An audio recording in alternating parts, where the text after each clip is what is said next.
ሰላም ጤና ይስጥልን ውድ የተከበራችሁ ተመልካቾች እንኳን በሰላም ወደ ቻናል የመጣችሁ። በጣም ጠቃሚ የጤና መረጃዎችን ወደ እናንተ ተመልካቾች የማቀርብ ይሆናል። በዛሬ ቪዲዮ የምንመለከተው ቅርንፉድን በፍጹም መጠቀም የሌለባቸው ሰዎችን በዝርዝር የምነግራችሁ ይሆናል። እንዲሁም ደግሞ ቅርንፉድን በመጠኑ ብትጠቀሙት የሚሰጣችሁን የጤና ጥቅሞችን በስፋትና በዝርዝር የምታውቁበት ቪዲዮ ነው የሚሆነው። ስለዚህ አጠቃላይ ስለ ቅርንፉድ ጥቅምና ጉዳቱን የምታውቁበት ቪዲዮ ነው የሚሆነው።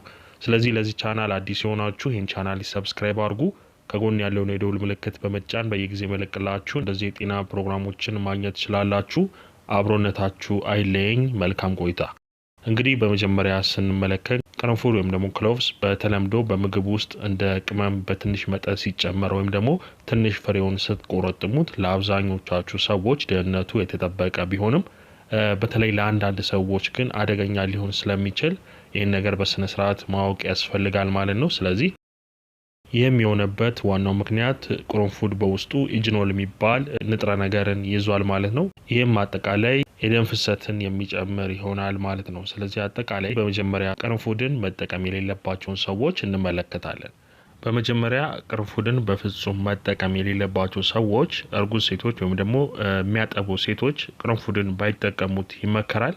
በምግብ ውስጥ ትንሽ መጠን ቅርንፉድ መጠቀም ብዙ ጊዜ ደህንነቱ የተጠበቀ ቢሆንም ከመጠን በላይ ሲሆን ደግሞ ጉዳቱ እጅግ ያመዝናል ማለት ነው። የቅርንፉድ ዘይትና ሻይን የምትጠቀሙ ከሆነ ከጥቅሙ ይልቅ ጉዳቱ ሊያመዝን ይችላል ማለት ነው። ስለዚህ እርጉዝ ከሆናችሁ ለጽንሱ ወይም ደግሞ ህፃኑን ሊጎዳው ስለሚችል አጠቃላይ ከቅርንፉድ ብትርቁ እጅግ ይመከራል ማለት ነው። እርጉዝና የምታጠቡ ሴቶች ከቅርንፉድ ብትርቁ እጅግ የሚመከር ይሆናል። ሌላው የደም መፍሰስ ችግር ያለባቸው ሰዎች ቅርንፉድን ባይጠቀሙት ይመከራል። አጠቃላይ ቅርንፉድ በተለይም ደግሞ ቅርንፉድ ዘይቱን ባትጠቀሙት እጅግ ይመከራል ማለት ነው። የደም መርጋትን ያዘገያል ማለት ነው። ይህም የደም መፍሰስን ይጨምራል።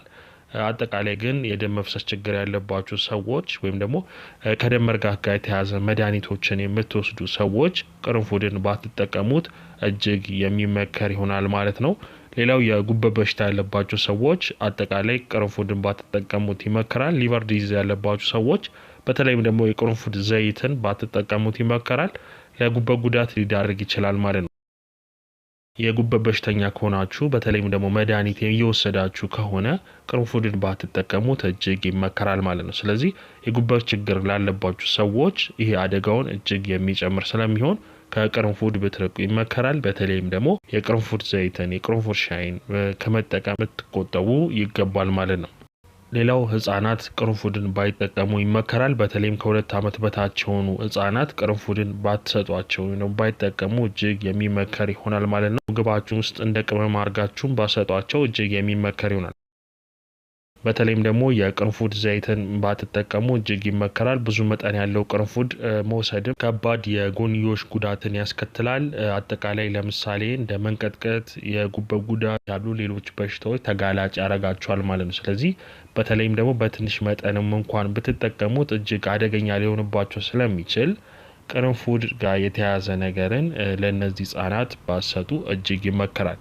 ሌላው ደግሞ አለርጂ ያለባቸው ሰዎች አሉ። ስለዚህ ለቅርንፉድ አለርጂ የሆኑ ሰዎች በትንሽ መጠን እንኳን ምግብ ላይ ቢጨመር ወይም ደግሞ በሻይ ውስጥ ቢገባ እጅግ በጣም እነሱን እንደሚጎዳ ማወቅ ያስፈልጋቸዋል ማለት ነው። ስለዚህ ቅርንፉድ በውስጡ ኢጅኖል የሚባል ውህድን ይዟል ማለት ነው። ስለዚህ ይሄ ደግሞ አለርጂ ያለባቸው ሰዎች እጅግ በጣም የሚጎዳቸው ይሆናል ማለት ነው። ቅርንፉድን ሲጠቀሙ እንደ ማሳከክ ቆዳቸውን ያሳክካቸዋል፣ ቆዳቸው ይላጣል፣ ያብጣል ወይም ደግሞ ከባድ ሌላ አለርጂ ምላሽ ያመጣል ማለት ነው። ስለዚህ ከዚህ ጋር ተያይዞ ለቅርንፉድ አለርጂ የሆናችሁ ሰዎች አጠቃላይ ከቅርንፉድ መራቅ ይኖርባችኋል።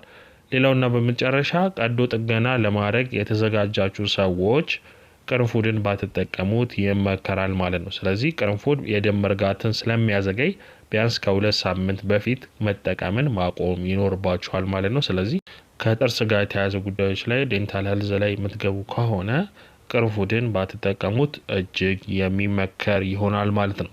ከዚህ በመቀጠል ግን ኖርማል የሆናችሁ ሰዎች ቅርንፉድን እንዴት መጠቀም እንዳለባችሁና ቅርንፉድን በመጠኑ ብትጠቀሙ የምታገኙትን የጤና ጥቅሞችን ደግሞ በዝርዝር የምነግራችሁ ይሆናል ማለት ነው። ስለዚህ ቅርንፉድን በመጠኑ ብትጠቀሙ በመጀመሪያ ደረጃ የአጥንት ጤናችሁን ለማሻሻል ይረዳችኋል ማለት ነው። ስለዚህ ቅርንፉድ ጥሩ ማንጋኒዝ ምንጭ ሲሆን ለአጥንት ጤና እጅግ በጣም ጠቃሚና ከአጥንት ጋር የተያያዙ በሽታዎችንም ለመከላከል ያስችላቸዋል ማለት ነው።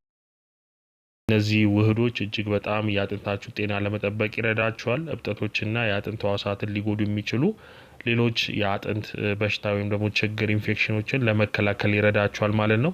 አጠቃላይ ቅርንፉድ ውስጥ ኢጅኖል አለ ብያቸዋለሁ። ጋርሊክ አሲድ አለ፣ ቫይታሚን ሲን ይዛል። እነዚህ ሁሉ እብጠትን ለመከላከል ይረዳቸዋል ማለት ነው። አንቲኦክሲደንትም አለው። የኦክሳይድ ጉዳትን ይከላከላል ማለት ነው። ስር የሰደደ እብጠት የአጥንት ሕዋስን የሚሰብሩ እንቅስቃሴዎችን ይጨምራል። ስለዚህ ስር የሰደደውን እብጠት ለመዋጋት ያስችላቸዋል ማለት ነው። ስለዚህ ከጊዜ ወደ ጊዜ ደካማ አጥንትን የሚያመጡ ነገሮችን ለመከላከል እጅግ ያስችላቸዋል። ቅርንፉድ አነስተኛ መጠን ያለው ካልሲየም እና ቫይታሚን ኬንም ይዟል። አጠቃላይ እነዚህ ሁለቱ ለአጥንት ጤና እጅግ በጣም ወሳኝ ያደርጋቸዋል ማለት ነው። ስለዚህ ቅርንፉድን በመጠኑ ብትጠቀሙት ለአጥንታችሁ ጤና እጅግ የሚረዳችሁ ይሆናል። ሌላው ቅርንፉድን ብትጠቀሙ በሽታ የመከላከል ስርዓታችሁን እጅግ የሚጨምር ይሆናል ማለት ነው። ቅርንፉድ ውስጥ እንደነገርኳችሁ ቫይታሚን ሲ ጨምሮ ሌሎች የሰውነት በሽታ የመከላከል አቅምን የሚያዳብሩ ሌሎች ማዕድናትና ውህዶችን የያዘ ነው። ስለዚህ የሰውነት በሽታ የመከላከል ስርዓትን ለማጠንከርና ኢንፌክሽኖችን ለመከላከል እጅግ የሚረዳችሁ ይሆናል። ከዚህ ጋር ተያይዞ የህመም ማስታገሻነት ባህሪዎችም ስላሉት ህመምን ለመቀነስ ይረዳችኋል። የጥርስና የራስ ምታትን ህመም ለመቀነስም እጅግ የሚያግዛችሁ ይሆናል ማለት ነው። ሌላው በመቀጠል የአንጎል ጤናን ለመጠበቅ እጅግ የሚረዳችሁ ይሆናል ማለት ነው። ቅርንፉድ የእውቀት ኮኔክቲቭ ተግባርን የማስታወስ ችሎታን ለማሻሻል እንደ አልዛይመር ያሉ የነርቭ ዲጄኔሬቲቭ በሽታዎች አደጋን ለመቀነስ የሚረዱ ውህዶችን ይዟል ማለት ነው። ስለዚህ ቅርንፉድ ለአእምሮ ስራ እጅግ በጣም ጠቃሚ የሆነ ፍሬ ነው። ባዮአክቲቭ ውህዶችን ይዟል። ቅርንፉድ እንዴት የአእምሮ ጤና እንደሚደግፍ በዝርዝር የምነግራችሁ ይሆናል ማለት ነው። ስለዚህ ቅርንፉድ በጸረ አንቲኦክሲደንት፣ በኢጅኖል፣ በቫይታሚን ሲ፣ በፍላቮኖይድ የበለጸገ ነው። ስለዚህ እነዚህ ሁሉ የነርቭ ሴሎችን ጨምሮ ሴሎቻችሁ እንዳይጎዱ ይከላከላል ማለት ነው። ከዚህ ጋር ተያይዞ ከነርቭ ሴሎች በመቀጠል እብጠቶችን ለመከላከል የሚረዳቸውና እንደ አልዛይመርና ፓርኪንሰን ያሉ የነርቭ በሽታዎችን ለመከላከል ይረዳቸዋል ማለት ነው። ስለዚህ የተሻለ ጤና እንዲሰማችሁና የአንጎላችሁን ጤና ለመጠበቅም ይረዳቸዋል ማለት ነው። ስለዚህ ኦክሳይድ ውጥረትን ይቀንሳል፣ ስሜታችሁን ያሻሽላል፣ የተሻለ ማስታወስ ችሎታችሁን እጅግ የሚጨምር ይሆናል። በመቀጠል ቅርንፉድ ብትጠቀሙት የምግብ መፈጨትን ያበረታታል። ቅርንፉድ የምግብ መፈጨት ኢንዛይሞችን ከማነቃቃት እስከ ምግብ አለመፈጨት ችግርን ለመቅረፍ እጅግ ያሻሽላል ማለት ነው። ማቅለሽለሽ፣ ሆድ መነፋት፣ እብጠትን ለማስታገስም እጅግ የሚረዳችሁ ይሆናል ማለት ነው። ቅርንፉድ እንደነገርኳችሁ በርካታ ባዮአክቲቭ ውህዶችን ይዟል። ይህም ለምግብ መፈጨት እጅግ አስተዋጽኦ ያደርጋሉ ማለት ነው። ቅርንፉድ በሆድ ውስጥ ምግብ ለማፈራረስ በጣም አስፈላጊ የሆኑ የምግብ መፍጫ ኢንዛይሞችን ይደግፋል ማለት ነው። ስለዚህ ይህ እርምጃ ሰውነት ምግብን በደንብ እንዲዋሃድና ንጥረ ነገሮች እንዲወስድ ያደርገዋል ማለት ነው። ስለዚህ የምግብ መፍጫ ኢንዛይሞች ሲነቃቁ የፕሮቲንና ሌሎች ንጥረ ነገሮች መሰባበርን ያጠናክራሉ። ይህም አጠቃላይ ምግብ መፈጨት ሂደታችሁን ለማሻሻል ይረዳል። ቅርንፉድ አጠቃላይ የጋዝ መፈጠርን ወይም ደግሞ ሆድ መነፋትን ለመከላከልም እጅግ የሚረዳችሁ ይሆናል። የሆድ እብጠት እና ደግሞ ምቾት ማጣትንም እጅግ የሚቀንስ ይሆናል። የጨጓራ በሽታ ወይም ደግሞ የጨጓራ ጡንቻችሁን ዘና ለማድረግና አጠቃላይ ጋዝ ክምችትን በመከላከል የሆድ መነፋትን በማስታገስ እጅግ ብዙ ስራ ይሰራል ማለት ነው። ስለዚህ ቅርንፉድን ብትመገቡ አጠቃላይ የምግብ መፈጨት ስርዓታችሁን ለማሻሻል እጅግ የሚረዳችሁ ይሆናል ማለት ነው። በመቀጠል ቅርንፉድን በመጠኑ ብትጠቀሙት የደም ስኳር መጠንን ለመቆጣጠር እጅግ የሚረዳችሁ ይሆናል ማለት ነው። ቅርንፉድ የኢንሱሊን ስሜትን በማሻሻል የደም ስኳር መጠንን ለመቆጣጠር ይረዳል። እንደነገርኳችሁ ኢጅኖልን ይዟል።